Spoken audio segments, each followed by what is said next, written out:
মায়া পিথি, চাটা কি আজকে পাওয়া যাবে? আমি অবাক হয়ে বলি, আমি কোথা থেকে চা নিয়ে আসবো বলো তো মায়া? এটা তোমার সহধর্মিণী সঞ্চিতা দেওয়ার কথা। সমক এবার টেবিলে সংবাদপত্রটা রেখে দিয়ে বলে, দূর, তাকে তো কিছু বলা যাচ্ছে না। তোমার বোন এখন রাগী গজগজ করছে যে ভাই। কেন, কি হলো আবার? সমক এবার একটা দীর্ঘশ্বাস ফেলে বলে, মহারানী বলেছিলেন এই কালী পুজোর আগে বাড়িতে আলো লাগাতে। আর তুমি সেটাই বেমালুম ভুলে গেছো, তাই তো? হ্যাঁ, তবে না, এটা খুব অন্যায় করেছো মায়া। আমার বোনের আবদার মেটানো তোমার অবশ্যই উচিত ছিল, আর এটা খুবই উচিত আবদার বলেই আমার মনে হয়। হ্যাঁ, সে তো তুমি এখন বলবেই, তোমার বোন বলে কথা। আর তাছাড়া আমি কি এনে দেবো না বলেছি নাকি? একটু কাজের চাপে ভুলে গেছি। যাক, ভালোই হলো তুমি যখন এলে। এবার চলো শিয়ালদায় গিয়ে কিনে আনা যাক।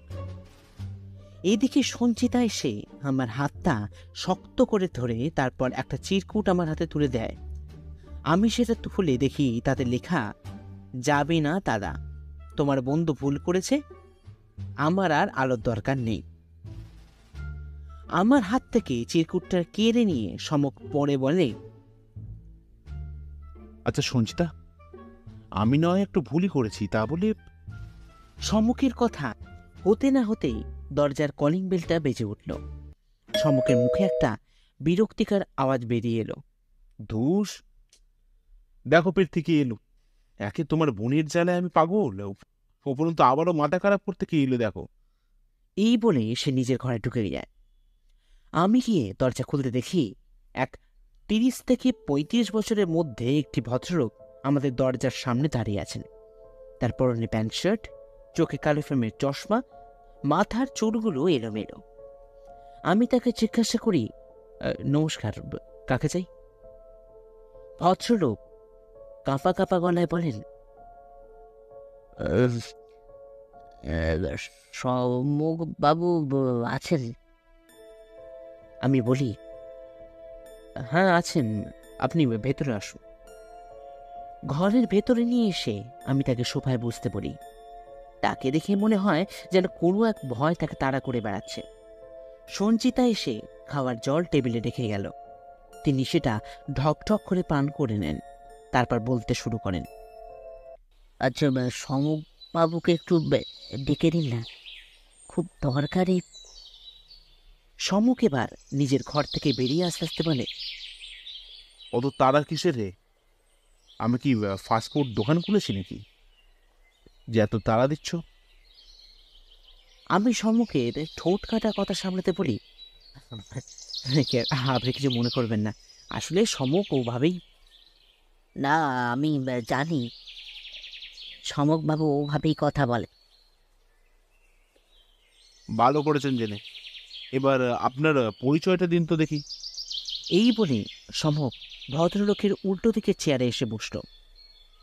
আমি তার পাশে আরেকটা চেয়ার নিয়ে বসলাম। ভদ্রলোক তার ভাবনাগুলোকে একটু গুছিয়ে নিয়ে বলতে শুরু করলেন, আসলে আমার নাম ইন্দ্রনাথ সোম, শহর কলকাতাতেই আমার বাস। আমার আমার কেন, আমাদের 3 পুরুষেরই বাস এই কলকাতা শহরেই। আমি কি আপনার পরিবারের ইতিহাস সম্বন্ধে রচনা প্রবন্ধ লিখব নাকি? যে কারণে এখানে এসেছেন সেটা বলুন। হ্যাঁ হ্যাঁ, সম্ভব। আপনি নিশ্চয়ই আজ সকালে সংবাদপত্রে প্রফেসর চ্যাটার্জির মৃত্যুর খবরটা পেয়েছেন? সম্মুখ অবাক হয়ে বলে, হ্যাঁ পেয়েছি তো, কিন্তু তার সঙ্গে আপনার আছে মিস্টার সেন, আসলে তার মৃত্যুর আগের মুহূর্তটা কেটেছে আমার সঙ্গী। মানে? হ্যাঁ মিস্টার সেন, আসলে সেদিন সকালে আমি শিয়ালদহের বাজারে কিছু জিনিস কিনতে চাই। ওই ঘরের টুকিটাকি জিনিসপত্র। তা সবই কিছুই ঠিকঠাক করে নিয়ে আমি চলে আসছিলাম। হঠাৎ দেখি এক ভদ্রলোক আমার হাতে এই চিরকুটটা দিয়ে ভিড়ের মধ্যে মিশে যান। পরে অবশ্য তাকে অনেক খুঁজে বার করার চেষ্টা করি, কিন্তু মানুষের ভিড়ের পরিমাণ এতটাই বেশি ছিল যে আমি তাকে আর খুঁজে পাই না। সম্মুখ এবার হাত বাড়িয়ে বলে, চিরকুটটা এনে থাকবে, দেখান তো। হ্যাঁ, এনেছি, দাঁড়ান। এই বলে ভদ্রলোক তার পকেট থাকা সিগারেটের বাক্স থেকে একটা চিরকুট বার করে সম্মুখের হাতে দেন। সম্মুখ দেখে অবাক হয়ে ইন্দ্রনাথবাবুর চিরকুটের প্রতি যত্নশীলতার দিকে হাঁ করে তাকিয়ে থাকতে আমি জানি সম্মুখ এরপর নিশ্চয়ই কোনো ভুলভাল মন্তব্য করবে। তাই আমি সম্মুখের পিঠে হাত বলে কিছু না বলার জন্য কথা স্মরণ করিয়ে দিই। সম্মুখ একবার আমার দিকে কটমট করে তাকিয়ে চিরকুটটা হাতে নিয়ে মনোযোগ সহকারে দেখতে থাকে। আমি এবার সম্মুখের দিকে সরে বসে উঁকি দিয়ে তাতে কি লেখা আছে সেটা দেখার চেষ্টা করতে থাকি। সম্মুখ সেটা দেখে ইন্দ্রনাথবাবুর হাতে চিরকুটটা ফেরত দিয়ে বলে, এতে তো দেখছি কেমিক্যাল রিয়াকশন কিছু লেখা আছে, কিন্তু বিশ্বাস করুন শম্ভুবাবু, আমি এসবের বিষয়ে কিচ্ছু জানি না। আমি সামান্য কলা বিভাগের ছাত্র, আর সর্বোপরি আমি তো প্রফেসর চ্যাটার্জিকে ঘনিষ্ঠভাবে চিনতামও না। দেখুন, এসব কথা সব আসামিই বলে। এখন বুঝতে পারছেন যে ধরা পড়ে যাবেন, তাই আমার সামনে এসে নাটক করছেন। যাক, সেসব কথা। ওই চিরকুটটা আমাকে দিয়ে যাবেন, আর কি করতে হবে সেটা আমাকে বলুন। আমি পুলিশে ঝামেলার মধ্যে থাকতে চাই না শম্ভুবাবু। আপনি আসামিকে খুঁজে বার করে আমাকে আমাকে বাঁচান। সম্মুখ এবার একটা ব্যঙ্গাত্মক হাসি হেসে বলে, আর যদি দেখি আপনি আসামি, তাহলে আমার সত্য সন্ধানী হাতের আঘাত থেকে বাঁচতে পারবেন না মিস্টার সোম। দেখুন শম্ভুবাবু, আমি নির্দোষ সেটা আমি জানি, তাই বেশ, এবার ব্যাপারটা আমার ওপর ছেড়ে দিন। এই বলে সম্মুখ চেয়ার ছেড়ে উঠে নিজের ঘরের মধ্যে ঢুকে গেল। আমি এবার দেখি ইন্দ্রনাথবাবু সম্মুখের যাওয়া রাস্তার দিকে হাঁ করে তাকিয়ে রইলেন। এবার ইন্দ্রনাথবাবু আমার দিকে জিজ্ঞাসু দৃষ্টি দিয়ে তাকাতে আমি বলি, কিছু মনে করবেন না ইন্দ্রনাথবাবু, আসলে সম্মুখ ইতিমধ্যেই কেসটা নিয়ে ভাবতে শুরু করে দিলে, তাই একটু অন্যমনস্ক। না না, ঠিক আছে। উনি যদি না পাবেন তাহলে আমি খুব বিপদে পড়ে যাব বৃত্তিজিৎ বাবু। কথা শেষ হতে না হতেই ইন্দ্রনাথবাবু বেরোবার জন্য দরজা গোড়ায় যাবেন, অমনি পেছন থেকে সম্মুখ বলে ওঠে, আচ্ছা মিস্টার সোম, আজ বিকালে আপনি ফাঁকা আছেন? হ্যাঁ, কেন বলুন তো শম্ভুবাবু? একবার থানায় যেতে হবে। থানায়? মানে আমি তো এই ভয়ই তো আপনার কাছে। যা বলছি সেটা করুন না। আজকালকার ছেলে মেয়েদেরই বড্ড বেশি পাকা মোনা। এই বলে সে আবারও ঘরের ভেতর সে ঢুকে যায়। ইন্দ্রনাথবাবু আমাকে বলেন, বেশ বৃত্তিজিৎ বাবু, আমি বিকালবেলা চলে আসছি। আমি এবার তাকে বলি, হ্যাঁ আপনি বরঞ্চ থানার সামনে অপেক্ষা করবেন। ইন্দ্রনাথবাবু চলে যাবার পর আমি সম্মুখকে বলি, আচ্ছা সম্মুখ, তোমার কি সৌজন্যবোধ জ্ঞানটা একেবারে চলে গেছে নাকি? সম্মুখ আমার থেকে ফিরে বলে, বেশি সৌজন্যবোধ দেখাতে গেলে না এই কেস সলভ করা হবে না ভায়া। আমি এই পরিবেশকে স্বাভাবিক করার জন্য বলি, আচ্ছা ছাড়ো, তুমি ইন্দ্রনাথবাবুকে থানায় রাখলে কেন? সম্মুখ চেয়ারে বসে সিলিং পাখার দিকে তাকিয়ে বলল, শিকারকে বাঁচাতে চাইলে আগেই খাঁচায় ঢুকিয়ে দেওয়া দরকার পৃথ্বী। মানে তুমি? মানে কিছু নয় পৃথ্বী, এবার তুমি আমাকে একটু একলা থাকতে দাও। এই বলে মাথার উপর হাত রেখে চোখ বন্ধ করে সমক। তাই আমি অগত্যা ঘর থেকে বেরিয়ে সঞ্চিতার রাগ ভাঙাতে চলে আসি। এখন বিকাল 4টে বেজে গেছে। আমি আর সমক এবং ইন্দ্রনাথবাবু এখন থানার সামনে দাঁড়িয়ে। ইন্দ্রনাথবাবু অবস্থা এখন ছেড়ে দেমা কেঁদে বাঁচির মতন। তিনি একটু করুণ সুরে সমককে বললেন, আচ্ছা সমকবাবু, থানায় আসা ছাড়া কোনো কি উপায় ছিল না? সমক সিগারেটে ধোঁয়া ছেড়ে বলে, আপাতত নেই। আর যদিও থাকে তাহলে আমার সেটা জানা নেই। এবার যদি মনে করেন যে আমাকে দায়িত্ব দিয়ে ভুল করেছেন, তাহলে অন্য কাউকে। ইন্দ্রনাথবাবু সমকের মুখের কথা টেনে বলে, না না সমকবাবু, আপনার উপর ভরসা আছে বলেই তো। বেশ, তাহলে এখন চলুন থানায়। আর একটা কথা, হ্যাঁ বলুন না। কিছু দিন কিন্তু লকআপে থাকতে হতে পারে। মানে? হ্যাঁ, কারণ আমার মনে হয় আপনার ওপর একটা হামলা হলেও হতে পারে। এসব কি যাতা বলছেন সমকবাবু? আমি একটা ভদ্রবাড়ির লোকে লকাবে রাত কাটাবো? সমক এবার একটু ধমকের সুরে বলে, হ্যাঁ, কাটাবেন। যদি প্রাণে বাঁচতে ইচ্ছা থাকে তাহলে আলবাত কাটাবেন। আমি এবার সমককে বলি, এসব কি বলছো সমক? ইন্দ্রনাথবাবু থানায়?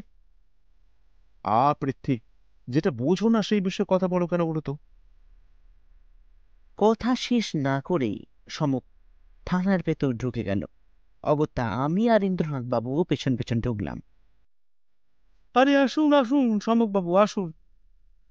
ইন্সপেক্টর দত্ত সমকবাবুকে দেখতে পেয়ে চেয়ার ছেড়ে উঠে দাঁড়ালেন।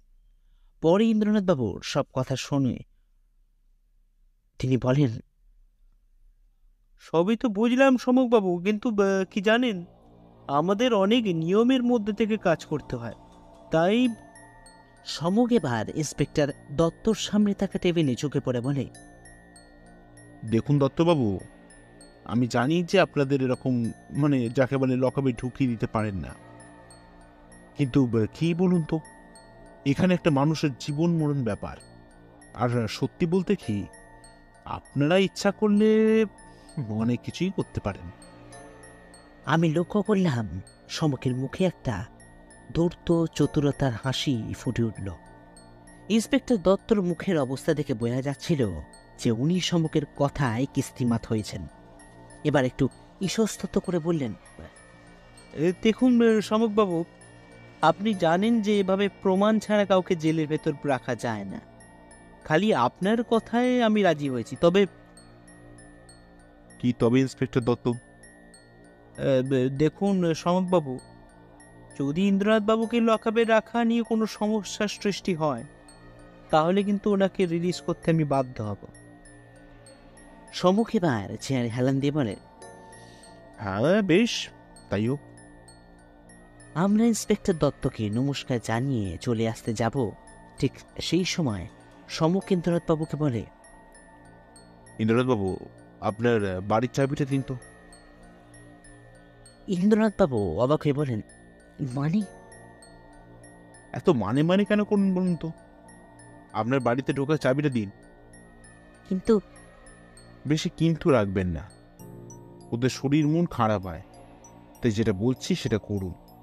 আর হ্যাঁ, জানি এখানে থাকতে আপনার একটু কষ্ট হবে, তাও আমি ঠিক সময় এসে আপনাকে এখান থেকে নিয়ে যাব। থানা থেকে আমরা বেরোতে আমি সমককে প্রশ্ন করি, কি ব্যাপার বলো তো সমক, তুমি ইন্দ্রনাথবাবুর বাড়ির চাবি নিলে কেন?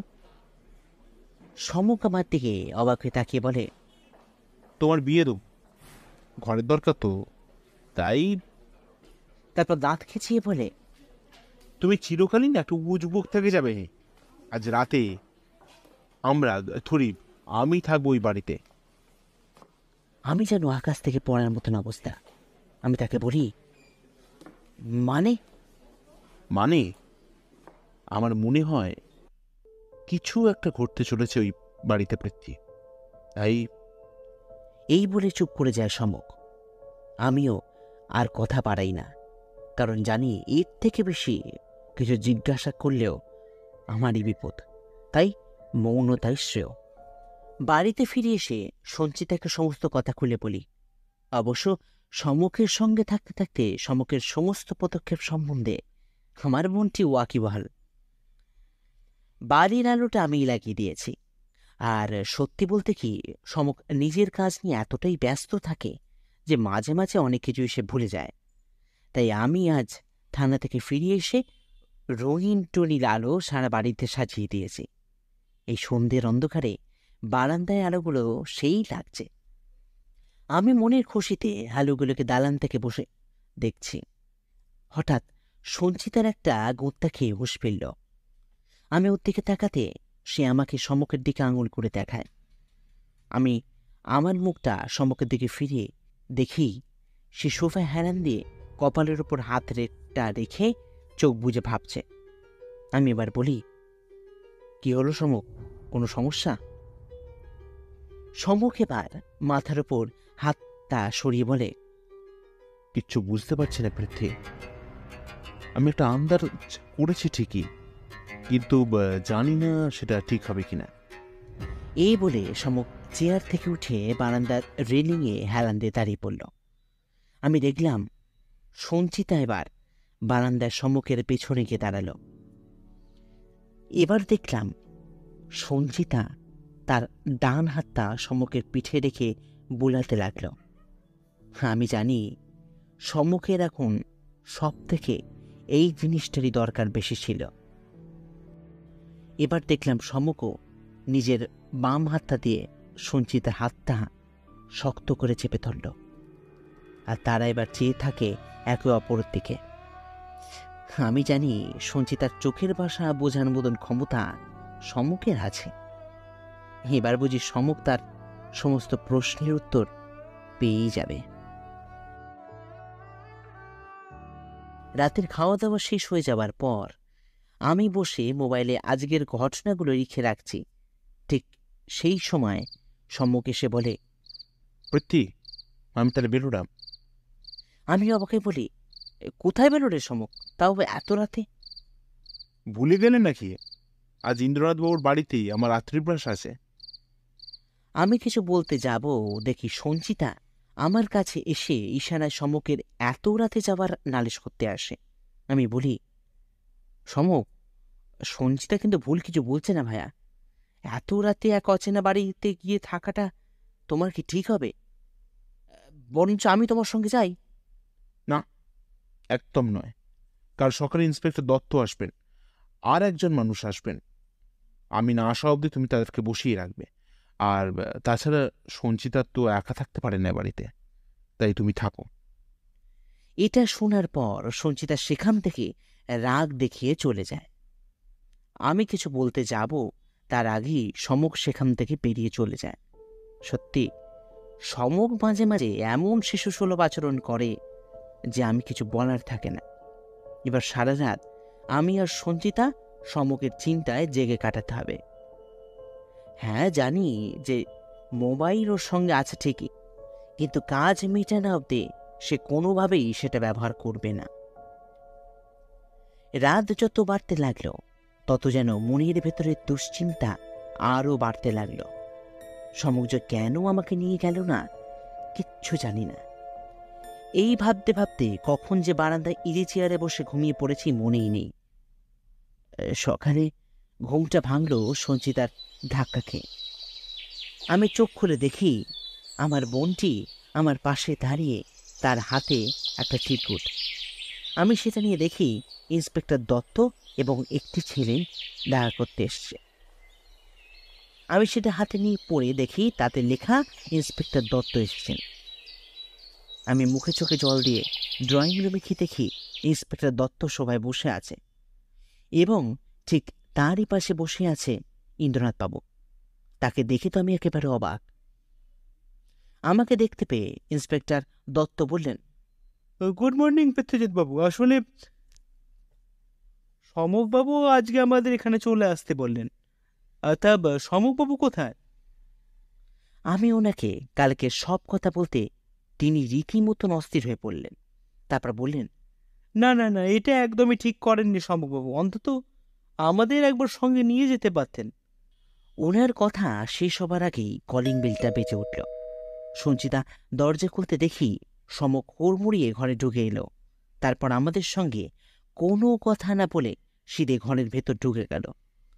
মিনিট দুয়েক পরেই আবার বেরিয়ে এসে আমার পাশে থাকা চেয়ারে এসে বসল। তারপর বলল, সঞ্চিতা, একটু চা হবে প্লিজ? তারপর ইন্সপেক্টর দত্তর দিকে ফিরে বলল, ক্ষমা করবেন ইন্সপেক্টর দত্ত, সেটা একটু দেরি হয়ে গেল। না না শম্ভুবাবু, ঠিক আছে, কিন্তু আপনি... সমুখ ইন্সপেক্টর দত্তর মুখের কথা ছিনিয়ে নিয়ে বলেন, আমি জানি যে কালকে আমার একা যাওয়াটা আপনি পছন্দ করেননি ইন্সপেক্টর দত্ত, কিন্তু কোনো উপায় ছিল না। এদিকে ইন্দ্রনাথবাবু এবার বলে ওঠেন, কী সব হচ্ছে সমকবাবু? আমি তো কিছুই আপনাদের কথা বুঝতে পারছি না। আমি তো আপনাদের কাছে সাহায্য চাইতে এসেছিলাম, আর আপনি কি না আমাকে... সমুখ এবার গম্ভীর হয়ে তাকিয়ে থাকে ইন্দ্রনাথবাবুর দিকে, তারপর তার দিকে ঝুঁকে পড়ে বলে,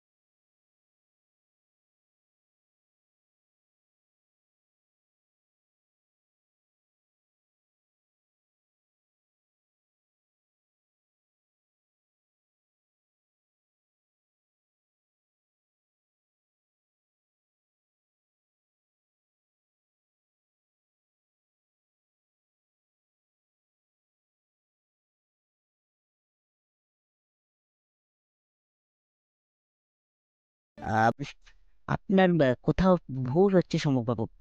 আমি বেলুড়ে কি করব?